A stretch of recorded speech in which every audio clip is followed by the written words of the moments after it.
Assalamualaikum warahmatullahi wabarakatuh.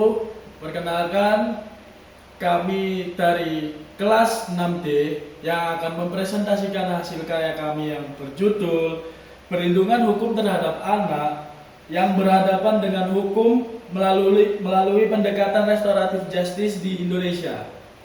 Dan sebelumnya kami akan memperkenalkan para anggota kami yang berawal dari saya Imam Hanif Baiki Firdaus dengan NIM akhir 026. Saya Muhammad bin Hanafi dengan NIM akhir 034. Saya Raffi Al-Farizi dengan NIM akhir 023. Saya Nail Maufiro dengan NIM akhir 019. Saya Dita Fatul Ayuni dengan NIM akhir 061. Maka selanjutnya kami akan menjelaskan PowerPoint kami. Dan di sini saya akan masuk ke pembahasan latar belakang masalah. Jadi di sini saya akan masuk ke dasar hukum utama dalam perlindungan anak melalui restoratif justice adalah Undang-Undang Nomor 11 Tahun 2012 tentang Sistem Peradilan Anak. Undang-undang ini memperkenalkan konsep dispersi, yaitu pengalihan penyelesaian perkara anak dari jalur pidana formal melalui penyelesaian di luar pengadilan. Melalui diversi, penyelesaian perkara dilakukan secara dialog, musyawarah, dan perdamaian antara pelaku, korban, keluarga, dan pihak terkait lainnya. Tujuan utamanya adalah mengutamakan kepentingan terbaik bagi anak dan menghindarkan anak dari hukuman penjara. Dengan adanya aturan ini, sistem peradilan pidana anak di Indonesia mulai mengalami perubahan dari pendekatan represif menuju pendekatan restoratif dan humanis. Dan di sini di PowerPoint yang saya tampilkan, yang dimana poin yang pertama yaitu perlindungan generasi penerus bangsa, menegaskan posisi krusial anak sebagai aset masa depan bangsa yang hak hukumnya wajib dilindungi sepenuhnya, terutama ketika mereka harus berinteraksi dengan sistem peradilan pidana yang kompleks. Dan poin kedua, dampak dari proses hukum represif mengidentifikasi bahwa prosedur hukum konvensional seringkali memicu trauma psikologis dalam serta stigmatisasi sosial yang merugikan perkembangan mental anak, sehingga diperlukan transformasi menuju proses peradilan yang lebih humanis. Dan poin ketiga, landasan yuridis pendekatan humanis mengacu pada amanat Undang-Undang Nomor 11 Tahun 2012 yang memperkenalkan mekanisme diversi sebagai instrumen untuk mewujudkan kepentingan terbaik bagi anak melalui dialog, musyawarah, dan penghindaran dari perampasan kemerdekaan. Dan selanjutnya akan dilanjutkan oleh rekan saya. Terima kasih. Selanjutnya, metode penelitian. Penelitian ini menggunakan metode yuridis normatif. Penerapan metode penelitian hukum normatif. Studi ini menggunakan pendekatan yuridis normatif yang berfokus pada analisis literatur hukum yang menggunakan peraturan perundang-undangan untuk mengkaji implementasi keadilan restoratif bagi anak di Indonesia. Sifat penelitian ini juga deskriptif kualitatif. Data diolah secara deskriptif kualitatif guna memberikan gambaran mendalam mengenai perlindungan hukum anak tanpa menggunakan perhitungan statistik, melainkan menggunakan kualitas argumen hukum yang sistematis. Teknik pengumpulan data studi kepustakaan. Proses ini juga menggunakan pengumpulan informasi dilakukan melalui library research terhadap bahan hukum primer, sekunder, dan tersier untuk memastikan validitas landasan teori dan landasan hukum yang digunakan. Artinya, penelitian ini dilakukan dengan cara mengkaji berbagai aturan hukum, teori, jurnal, dan literatur yang berkaitan dengan restoratif justice dan perlindungan hukum anak tersebut. Pendekatan ini juga bertujuan untuk memahami bagaimana hukum mengatur penerapan restoratif justice di Indonesia. Penelitian ini juga bersifat deskriptif kualitatif. Maksudnya adalah penelitian ini berusaha memberikan penjelasan secara mendalam mengenai fenomena yang diteliti tanpa menggunakan perhitungan statistik tersebut. Fokus utamanya adalah kualitas argumentasi hukum di Indonesia ini. Nah, yang selanjutnya yaitu teknik pengumpulan data. Dalam penelitian data dikumpulkan melalui studi kepustakaan atau library research. Fokus pada pemulihan hubungan sosial. Kedua, prioritas pemulihan dibandingkan pembalasan. Ketiga, yaitu kesesuaian bagi tumbuh kembang anak. Fokus pada pemulihan hubungan sosial, yaitu pendekatan ini memandang tindak pidana bukan sekedar pelanggaran hukum, melainkan gangguan terhadap harmonisasi sosial yang harus dipulihkan melalui dialog konstruktif antara pelaku, korban, dan masyarakat. Untuk prioritas pemulihan dibandingkan pembalasan, yaitu keadilan restoratif mengalihkan fokus dari pemberian sanksi pidana yang bersifat represif menuju mekanisme yang lebih humanis guna memperbaiki kerugian timbul akibat konflik hukum tersebut. Kesesuaian bagi tumbuh kembang anak, yaitu model ini juga bisa dianggap ideal untuk anak-anak menggunakan pembimbing dibandingkan penghukuman, mengingat anak-anak memiliki peluang besar untuk berubah dan memerlukan perlindungan dari trauma tersebut. Bahan hukum yaitu primer seperti undang-undang, bahan hukum sekunder seperti buku dan jurnal, serta bahan hukum tersier seperti kamus hukum dan artikel pendukung. Metode ini juga dilakukan agar landasan teori dan dasar hukum yang dipakai itu benar-benar valid dan dapat dipertanggungjawabkan secara akademik. Dengan teknik ini, penelitian dapat memberikan gambaran yang lebih sistematis mengenai penerapan restoratif justice dalam sistem peradilan anak. Baik, selanjutnya saya akan menjelaskan tentang implementasi dan mekanisme diversi. Pendekatan restoratif justice sangat cocok diterapkan kepada anak. Hal ini karena anak masih berada dalam tahap pertumbuhan dan perkembangan, sehingga lebih membutuhkan pembinaan daripada hukuman. Anak juga memiliki peluang besar untuk memperbaiki perilakunya apabila diberikan pendampingan yang tepat. Jika anak langsung diproses melalui sistem pidana formal dan dipenjara, hal tersebut justru dapat merusak masa depan mereka. Oleh sebab itu, restoratif justice hadir untuk melindungi anak dari trauma psikologis dan memberikan kesempatan kedua agar anak dapat kembali menjadi bagian positif dalam masyarakat. Baik, selanjutnya saya akan menjelaskan tentang diversi dalam peradilan anak.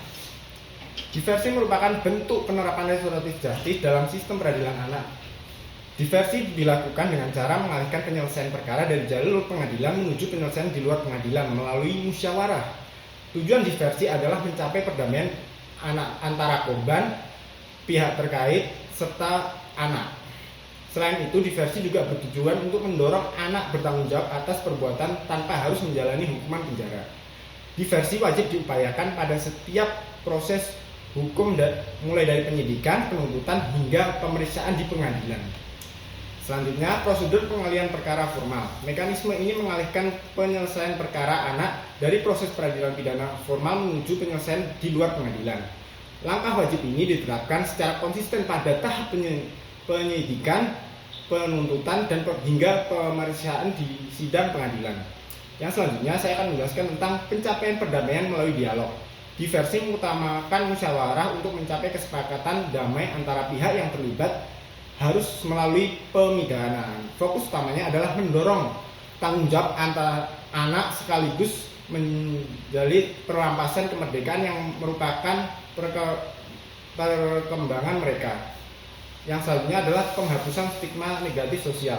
Melalui pendekatan ini, anak yang berhadapan dengan hukum terlindungi dan pembinaan buruk yang biasanya melekat pada proses peradilan konvensional. Hal ini sangat krusial mengingat kondisi psikologis anak yang masih dalam tahap pertumbuhan dan perkembangan. Selanjutnya yaitu manfaat bagi pemangku kepentingan, yang dimana salah satu manfaat penting dari diversi adalah menghindarkan anak dari stigma negatif masyarakat. Anak yang masuk penjara atau menjalani proses pidana formal seringkali mendapatkan label buruk dari lingkungan sekitarnya. Label tersebut dapat membuat anak kehilangan rasa percaya diri dan sulit diterima kembali di masyarakat.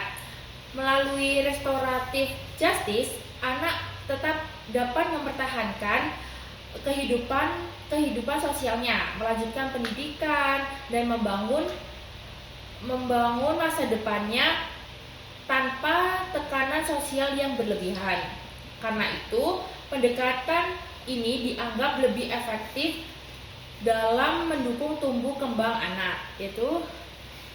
Nah, di sini tuh ada yang pertama perlindungan psikologis bagi anak, yang dimana penerapan keadilan restoratif secara efektif mampu menghindarkan anak dari trauma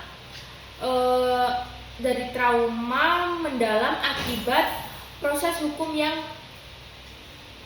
represif, di mana pendekatan ini mendukung reintegrasi sosial sehingga anak memiliki kesempatan lebih besar untuk memperbaiki diri dan masa depannya. Yang kedua adalah pemulihan hak dan kerugian korban, yang dimana korban mendapatkan ruang untuk menyampaikan kerugian secara langsung yang memperoleh pemulihan yang nyata melalui proses dialog. Hal ini memberikan rasa keadilan yang telah substansif dibandingkan sekedar melihat pelaku dijatuhi hukuman penjara. Yang ketiga adalah pemeliharaan keharmonisan tatanan masyarakat. Nah, restoratif justice berfungsi sebagai instrumen resolusi konflik yang mampu menciptakan perdamaian di lingkungan sosial. Dengan mengedepankan pembinaan, masyarakat turut berperan aktif dalam menjaga stabilitas dan mencegah munculnya konflik berkelanjutan di kemudian hari.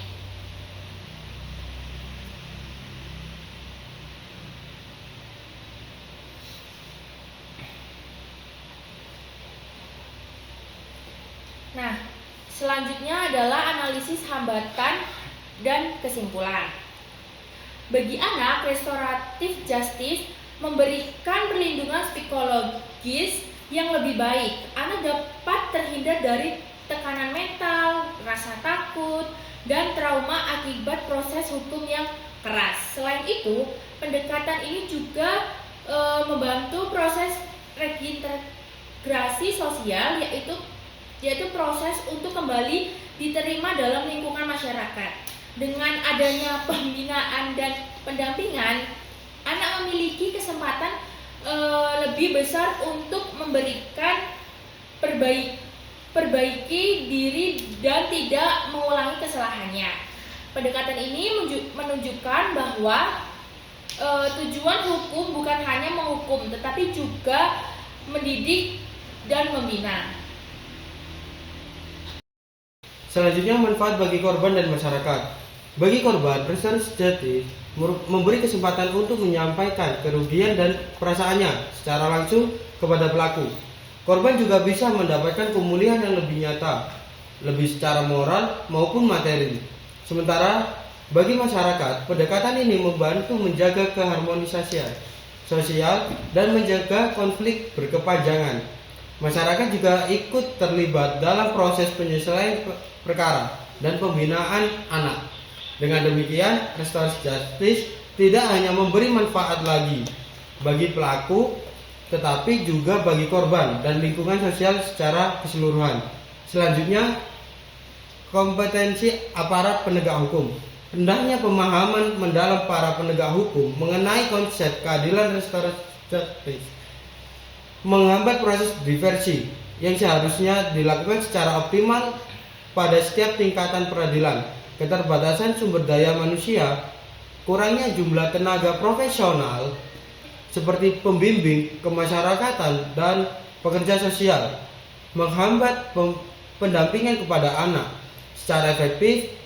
Selama proses penyelesaian perkara di luar jalur formal, sarana dan prasarana pendukung, keterbatasan fasilitas fisik, serta infrastruktur pendukung mekanisme diversi menjadi kendala teknisi yang signifikan dalam menjalankan prosedur peradilan pidana anak secara humanis. Dan selanjutnya, hambatan penerapan Walaupun restoratif justice memiliki banyak manfaat, penerapan di Indonesia masih menghadapi beberapa hambatan. Yang pertama, masih rendahnya pemahaman aparat penegak hukum mengenai konsep restoratif justice dan diversi. Kedua, keterbatasan sumber daya manusia seperti pembimbing kemasyarakatan dan pekerja sosial yang mendampingi anak selama proses hukum. Yang ketiga, keterbatasan sarana dan prasarana pendukung yang membuat pelaksanaan diversi belum menjalan maksimal di berbagai daerah. Karena itu, diperlukan peningkatan kualitas aparat, fasilitas, dan koordinasi antara lembaga agar penerapan restoratif justice dapat berjalan lebih optimal. Selanjutnya, restoratif justice sebagai instrumen utama. Pendekatan keadilan restoratif melalui mekanisme diversi merupakan instrumen krusial untuk melindungi anak dari trauma psikologisnya dan dampak negatif dari sistem peradilan pidana formal. Prioritas pembinaan dan pemulihan sistem peradilan pidana anak di Indonesia seharus secara konsisten mengedepankan prinsip kepentingan terbaik bagi anak dengan fokus pada pembinaan daripada sekedar pemberi hukuman. Selanjutnya, penguatan regulasi dan kapasitas. Diperlukan penguat regulasi dan komprehensif serta peningkatan kualitas aparat dan penyediaan fasilitas pendukung guna mengoptimalkan implementasi perlindungan hukum terhadap anak secara nyata. Sinergi elemen bangsa. Perlindungan anak adalah tanggung jawab kolektif yang memerlukan sinergi antara pemerintahan, aparat, dan penegak hukum dan partisipasi aktif dari masyarakat demi masa depan generasi penerus kita. Selanjutnya, untuk kesimpulan, berdasarkan pembahasan tadi dapat disimpulkan bahwa restoratif justice merupakan instrumen penting dalam perlindungan hukum anak di Indonesia. Melalui mekanisme diversi, anak dapat terlindungi dari dampak negatif sistem peradilan pidana formal seperti trauma psikologis dan stigma sosial. Sistem peradilan pidana anak seharusnya lebih mengutamakan pembinaan dan pemulihan dibandingkan dengan penghukuman. Selain itu, diperlukan penguatan regulasi, peningkatan kualitas aparat penegak hukum, dan pendukungan masyarakat agar perlindungan hukum terhadap anak dapat berjalan secara maksimal. Karena pada akhirnya perlindungan anak bukan hanya tanggung jawab pemerintah, tetapi tanggung jawab kita bersama demi masa depan generasi penerus bangsa. Sekian, terima kasih dari kelompok kami. Nun wal qalami wa ma yasturun. Wassalamualaikum warahmatullahi wabarakatuh.